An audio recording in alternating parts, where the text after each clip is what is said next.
GE clears a major hurdle, reaching a deal with Vivendi on how to value that 20% stake in NBC Universal. But let's not forget about the other player in this deal, Comcast, the cable giant that's going to end up controlling NBC. Benjamin Stretch covers Comcast and the media industry for Macquarie Capital. He's here with us in the New York studio this morning. Ben, let's talk about how this affects Comcast. It does appear as though Jeff Immelt, the CEO of GE, got a good deal, $5.8 billion, less than we were talking about. So what does that mean for the eventual sale of the controlling interest in NBC Universal to Comcast? Okay, well, there's a couple of important points to touch on. First of all, $5.8 billion, which is the reported value that's been put on that GE and Vivendi have agreed to. Let's be careful about extrapolating that as the value for 100% of NBC Universal. Vivendi actually backed themselves into a little bit of a corner here for a couple of different reasons. One, they needed to really raise the cash because they've got $5.3 billion of pending acquisitions to complete. And the other reason is that they actually needed the cash up front. And so that gave Jeff Immelt some bargaining power in terms of when he went to France last week. Oh, I see. So, in fact, the $29 billion that you might extrapolate out of it is actually probably lower than the value you should apply to it? That's exactly right. And so, when we now look at the secondary transaction, so the first transaction that's happening here is GE's buying Vivendi out of their 20%. So GE then owns 100% of NBC Universal. And then the subsequent transaction is between GE and Comcast, where they construct this joint venture, and you have potentially 51% held by Comcast, 49% by GE. So, yeah, we're not sure yet just exactly what the valuation that'll be struck at yet. That may potentially be different.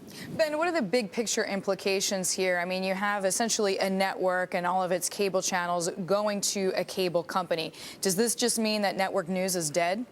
No, I don't think so. I mean, really what this is about Comcast trying to re-establish the vertical. So the way this industry has evolved over the last, in fact, we can just pick a 9-month time frame. Look at what Time Warner itself did in the first quarter of this year, where it went from being a distributor, owning Time Warner Cable and also its own content as well. It actually said in the first quarter of this year, we don't want to be a distributor anymore. We're getting rid of Time Warner Cable. Now here we are in the fourth quarter of the year, and we have Comcast taking the complete antithesis of that approach, which is actually we need to be a distributor and we need to be a content owner. In terms of what that means for content ownership and distribution going forward, I think the reality is that distribution and content, as Brian Roberts sees them, need to be together. Okay, Ben, you've told us before that there's a lot that has yet to happen before Comcast ends up controlling NBC Universal. As an investor, what do you think about now over the next sort of year of regulatory hurdles? Yeah, so I think that the problem that you have now as a Comcast shareholder or sort of investor in this TMT space is that there is 12 months potentially, with a clock starting perhaps this week of regulatory hurdle. And don't be mistaken, this deal will really be scrutinised very strongly.